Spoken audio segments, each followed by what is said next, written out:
So the video you're just about to watch comes from one of my online preparation courses, either the theory preparation course, or teaching in pool and classroom, or the full IDC preparation course. There's lots more information in the link below, and there's also lots more information at the end of this video. Anyway, enjoy the video. I hope you learn from it, and I certainly hope to see you again soon. Thanks. Okay, what I want to do is hypnotize you. Honestly, I really wish that I could do that. I really do want to hypnotize, well, not all of you.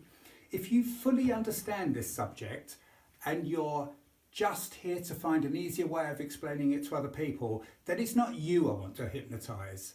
But if you're here because you're really confused about just how much air does need to be put in a lifting bag in order to get an object to neutral buoyancy, then it's you that I want to hypnotize.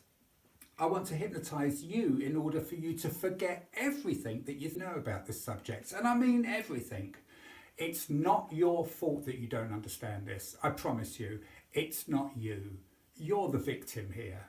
So during this lesson, I'm going to start by showing you just how simple and basic this really is. Even my sister can do this, and she's not even a diver. But in order for you to see the simplicity, you need to forget everything and just go along with me step by step. Don't jump ahead, just stay with me all the way. There aren't many steps, it won't take long. Oh, and please do not take notes, especially for this first time that you watch this video. Just let it wash over you. And then afterwards, you can watch it again and take notes that time if you want to.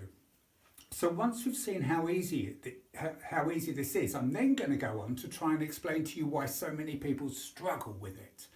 And as usual, it's all to do with psychology. But I think it's important for you to know why people get confused so that in the future, when you're explaining it to other people, you can make sure that it's clear and your students don't get confused. So please hypnotize yourself right now. Forget everything. Okay, has it gone? Have you done it? Great. Okay, so I'm going to start with an analogy. I want you to imagine a tug of war contest. So we've got two teams of equal things, people, cars, bulldozers, I don't care what. Well, let's pick one, elephants. Okay, so we've got three identical elephants on each end of a rope. To start with, we can say that the ground is dead level. It's truly a level playing field. Now, all the elephants are equal. They're each using an equal amount of energy. Both teams are pulling, and of course, the rope isn't moving. It's neutral. Now, if we were to take one elephant off one side, immediately the rope moves over to the side with the more elephants. Now, to make the situation neutral again, we can either replace the elephant to the weaker side, or we could reduce an elephant on the other side. Whichever way we do it, we need the same number on each side, and we're back to being neutral again. So we have two teams here. We could give these teams names. We could call this one the red one and this one the blue one, but that's boring. What I want to do is I want to call one team kilograms and I want to call the other team litres. So we've got kilos pulling in one direction and the litres team pulling in the other. And as long as the numbers on each side are equal, the rope is neutral. Kilos, litres. I told you it wouldn't take long. You probably don't realise it, but actually that's about everything. That's about it. So if a question was to ask, in a tug of war contest on level ground, if the kilo team had 69 elephants, gosh, 69 elephants. We're going to need a very long rope, aren't we? Good job this is only in our imagination.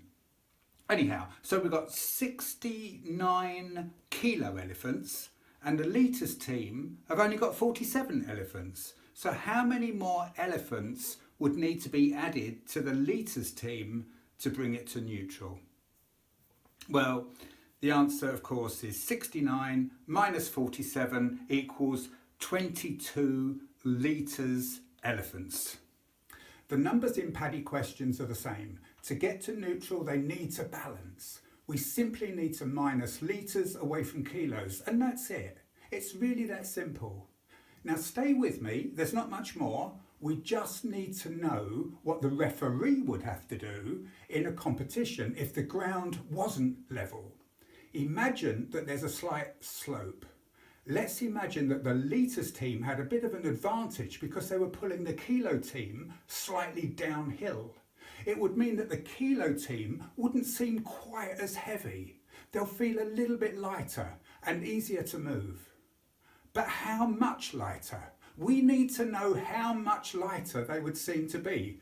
Well, always it's 1.03 times lighter.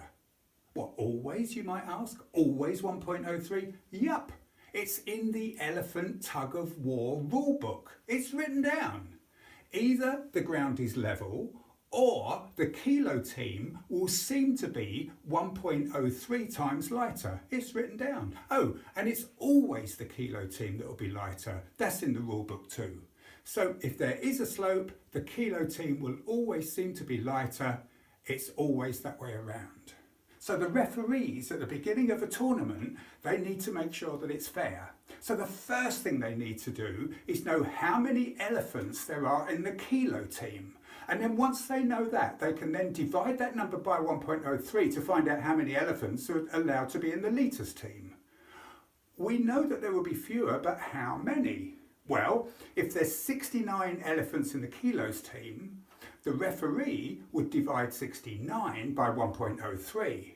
Now that comes to 66.99. So let's call it 67. That's as near as makes no difference. So with a slope, then 69 elephants on the kilo side, the referee would only allow 67 elephants on the litre side. And that would make it equivalent to being on level ground. So 69 on one side, a slope, 67 on the other. And this makes it neutral. The rope won't move. So we can now have another question.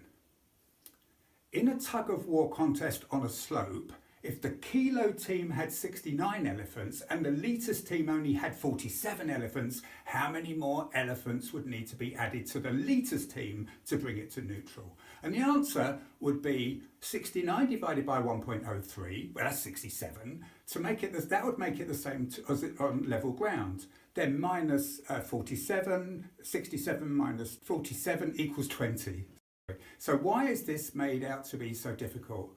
Well, we would have understood it if it wasn't for those darn words that get in the way. Remember, whatever words are in the question, you must never forget that the numbers in the kilo team need to match the numbers in the litre team on level ground.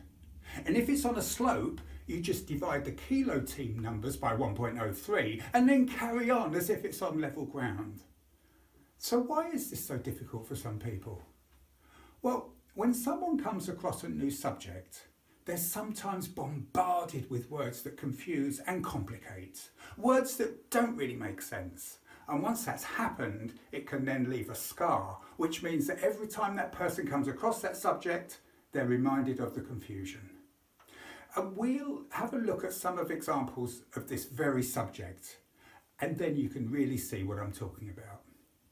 Now bear in mind that this question I'm going to show you is the same as the one that we've seen earlier. And although it doesn't mention elephants, we do know that the answer is 22. So let's have a look at these examples. And as we read the words together, I want you to imagine that I'm a new learner. I've already been confused by previous questions, and now I'm determined to crack this. I really need to understand it. So here we go. If an object weighs 69 kilos and displaces 47 litres of fresh water, how much more water needs to be displaced to bring the object to neutral buoyancy? Okay, well, straight off, I must admit that I don't understand this. I don't fully understand it at all. So I'm going to take one bit at a time. I'm determined to understand it. An object weighs 69 kilos. Okay, I get that. I can imagine an object that's heavy and it's in water. I get that. Next. And displaces 47 litres of fresh water. What? Hang on a minute. I just need to get my head around this. The object displaces water. So if I was to put it in a bath that's full of water, water would splash over the side. Oh, right. That's the Archimedes thing, isn't it? Yeah, I get it. So all that spilt water, if we mopped it all up, that would add up to 47 litres. Okay, but hang on, the question says fresh water. Surely it would displace the same amount if it was in the sea, or in coffee, or tomato soup, or any liquid. Oh, I'm confused. Anyway, let's move on. Let's move on. How much more water needs to be displaced to bring the object to neutral buoyancy? What? Let's do that again. How much more water needs to be displaced to bring the object to neutral buoyancy? Oh, I give up. This is ridiculous. I've got no idea. I've got no idea what I'm supposed to do. I don't even understand the words in the question. Well, it's a good job that I already know from the elephant question that the answer's 22. I mean, that one seemed a lot easier. Okay, both this question and the elephant question, they're both the same. There is no difference apart from words. Both sides of the tug of war need to balance, so the answer's 22 litres. Either 22 more elephants to the litres team in the first question, or 22 litres of displaced water in the second. They're both just the same. So you can answer these questions. You can answer without truly understanding the underlying physics. But actually, it does help to know why it's the answer. Not only so you can pass this over to your future students, but also because you're aware that PADI have a habit of changing words in their questions. And in a moment, we're going to look more closely at these word changes. But for now, let's get a few simple facts. 1 litre of fresh water, that weighs 1 kilogram. So imagine that you're an instructor and you're teaching a search and recovery course in a lake. Your student has attached a lifting bag to an object, and then your student proceeds to squirt small bursts of air into that lifting bag.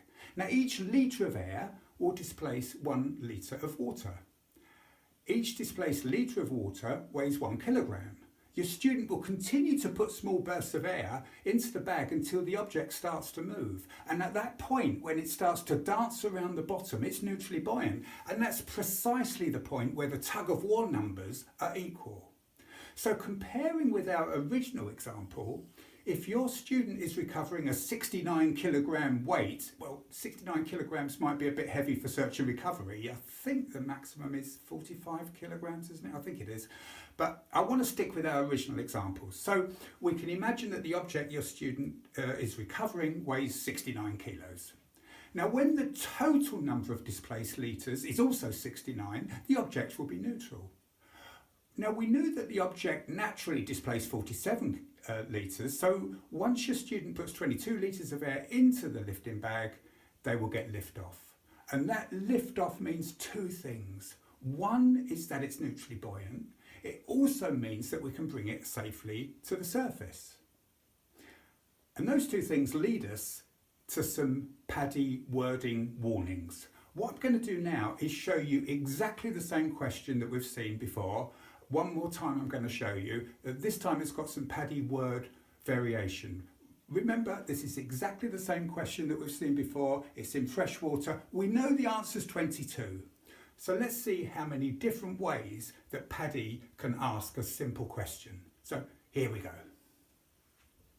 If an object weighs 69 kilos and displaces 47 litres of fresh water, A, how much more water needs to be displaced? Or B, how much more air needs to be added to a lifting bag? These 2 are the same thing. There's no difference between those 2. And now, C, to bring the object to neutral buoyancy, or D, to bring the object to the surface. Again, as far as PADI questions are concerned, these 2 things mean the same thing. You've probably come across all of these permutations already in your journey so far. Now, the good news, especially with A and B, is that we can look at this as very good news because they're both in litres. We're both working with a litres team. It doesn't really matter if it's litres of water, litres of air. They're all litres, and so they all belong on the litres team. So the answer to the question isn't affected. Another variation could be if a diver weighs 69 kilos and is neutrally buoyant in fresh water, how much water does he or she displace? And the answer is 69 litres. I guess that you're getting the idea now. If an object weighs 69 kilos and is lying in 20 meters of fresh water, etc., this is a red herring. The depth is not important at all. In the same way that if the elephants were having a tug of war at the top of a mountain or the bottom of a valley, it makes no difference at all. So if you see depth mentioned in a displacement question, you can usually ignore it. So let's just practice with a couple of typical questions. The first one is in seawater, which I'm sure you've already guessed is the same as being the tug of war on a slope. Now, I've made this question a bit wordy on purpose, just to prove that you can deal with anything that's thrown at you by now. So here we go. An object weighs 35 kilos and lies in 15 meters of salt water. It displaces 12 liters of water. How much more air needs to be displaced to bring the object to neutral buoyancy? Okay, let's go through this step by step. Number one, ignore the 15 meters. It's a red herring. Number two, divide 35 by 1.03 to make it equal. 35 divided by 1.03 is 33.98. Now we can proceed as if it's on a level playing field. In other words, as if it's in fresh water. So 33.98 minus 12 is 21.98. So the answer is 21.98 of litres, either of air or water displaced. And we're going to do one more question, just so that we can show off a little bit. Now this one is in fresh water, so it's on a level playing field. If an object weighs 60 kilos, it displaces 40 litres of fresh water. How much more water needs to be displaced to bring the object to neutral buoyancy? Well, as usual, we're simply going to deduct the litres from the kilos. 60 minus 40 equals 20. There's your answer. Okay, that's it. I hope that's helped. Oh, sorry, I forgot, you're still hypnotised, aren't you? Okay, I'm going to count backwards. 3, 2, 1, and back in the room. As usual, in the next section, I've added some questions here. See how you get on, but I'm sure that you'll fly through these now without any problems. Look forward to see you soon in the next lesson. So welcome to the full IDC preparation course.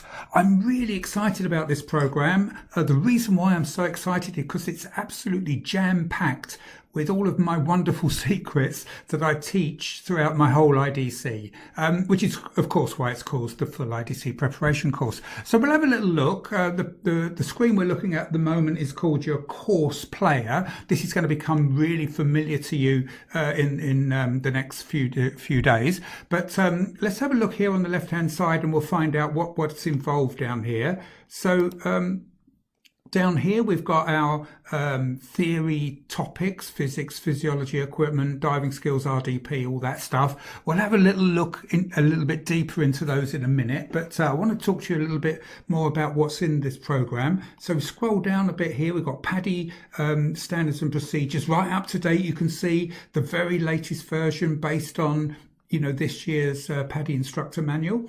And then when we go down here, we've got some really exciting stuff. Teaching in confined water. So this is how to make your confined water teaching presentations really effective and, more importantly, really relevant to your students right from the very start. It's a very powerful way of teaching, I'm going to show you here. Perfect for the real world, of course. But it's also really good for IDCs and it's great for PADI instructor exams as well. So loads of powerful stuff in there.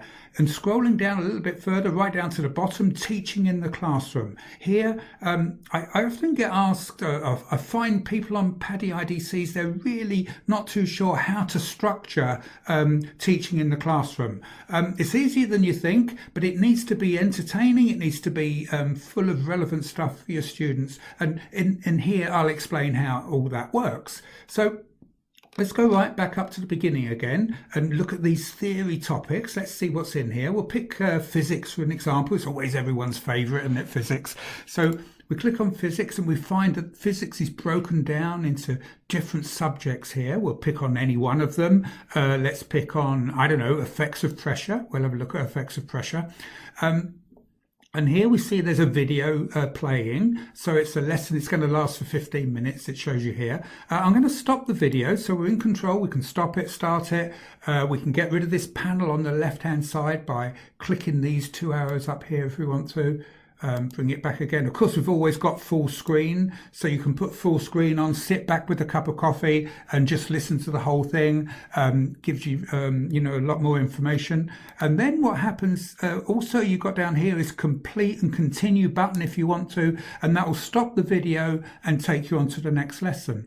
And after all of these lessons, the next lesson always is a quiz of what you've just heard, just to make sure you fully understand it. So here we've got like a question up here, very Paddy type question, worded in the way that Paddy would word questions. And just like Paddy exams, 4 different answers that you can choose from. Find out which one is the one that you think is best suited. And just like on Paddy exams, but not like on Paddy exams, is if we just pick, let's just pick one answer that's the wrong one, and click on confirm. We find out it's the wrong answer, but not only that, not only will it tell you what the right answer is, but it will tell you why. So it will give you tips and advice where you've gone wrong to help you succeed. So all of the theory lessons are very similar to this. If we work down, loads of RDP questions, loads of diving skills and environment stuff, loads of videos on there to help you if you're not too sure of how all that stuff worked. When you've done all the theory, gone down here, what we can do then is, if you want to at this stage, go to the final mock theory exams. And here we find right up-to-date theory questions here, all based on like the latest questions that Paddy are asking on their exams. So here we've got Paddy Theory Mock Exam A. We go all the way A, B, C, D and E, 2022 version. As you can see, all of the questions where relevant are in metric and imperial, so it's really great for anybody, or for everybody, I should say. And then the format and the content of these exams is the same as you'll find on your final PADI IE. The wording's not the same. The wording of the questions aren't the same. That's not the objective of this. It's not to tell you what the questions are going to be. It's just so that you can understand the theory, and not only understand it, but that you can teach it to other people as well. It's another objective of this course, really. Then once you've done the mock exams, you can go to the answer key here, and you can check your answers. And clearly, if you've got some wrong, you don't understand them, or you've forgotten, you can go back to the lessons and catch yourself up again. So you can work at your own speed, your own pace, and it's fun working through it this way. Then we've got PADI standards and procedures. Again, we've got, these are all based on this year's PADI instructor manual, so right bang up to date with the new programs that PADI have introduced this year. They're all in here, so you can teach yourself and work your way around the PADI instructor manual. Loads of questions. There's 50 questions, 5 exams here. Each one's got 50 questions on it. Exactly the same format, exactly the same content as the ones you'll find on your final PADI instructor exam. Once you've done those, you can have a look at your answers. You can check them with your answers. So here I've just gone to PADI Standards Mock Exam E, for example, answers. And here you can check your answers, see if you've got the right ones or not. But of course, a standard exam isn't really to do with your knowledge of standards. It's do you know where to find the standards in your instructor manual? PADI call it an open book. You can have your instructor manual with you when you take the exam, and what you really need to do is know where to find the answers in the manual. And to help you there, in this answers document, we've got all of the questions that we've asked before, but not only have we given you the correct answer, but also the page in the current instructor manual as to where you'll find the answer. So you can go back to the instructor manual and find out where to find the answer. So that's standards and theory dealt with. When we go to confined water, this is brilliant stuff here. So teaching in confined water, understanding your students. This really is good, finding out how your students learn, the psychology behind the students, or behind the way that you can teach your students. Or actually, I prefer to word it a different way. The psychology, not the way that you teach it, but the way that they learn it. So we've got like subjects on there, like on psychology, positive coaching, which is a really fantastic way of teaching people, correcting mistakes. And it gives empowerment to your students. It gives them ownership of their own learning, and it gives them empowerment as to the judge of the success is down to the student. So really it is the next thing here, student-centered training. It truly is explaining how we can make our teaching student-centered rather than instructor-centered. And when you start doing that, it's amazing how quickly students learn and how effectively they pick things up right from the beginning. Once again, this is perfect for IDCs and perfect for IEs as well. And of course, really perfect for the real world as well. Teaching in the classroom, I've already explained. It really does explain to you what we need to achieve in the classroom to get your students, in the right direction, and being able to understand and probably relate different subjects to each other. So lots more than that in the program. It's really full of fun. I'm really looking forward to working with you through this. And please, why don't you join our Facebook page? We've got the Prior Knowledge Family Facebook page. If you join that, then you can let me know how you're getting on with this program. So I'm really looking forward to the future with you. Thanks now.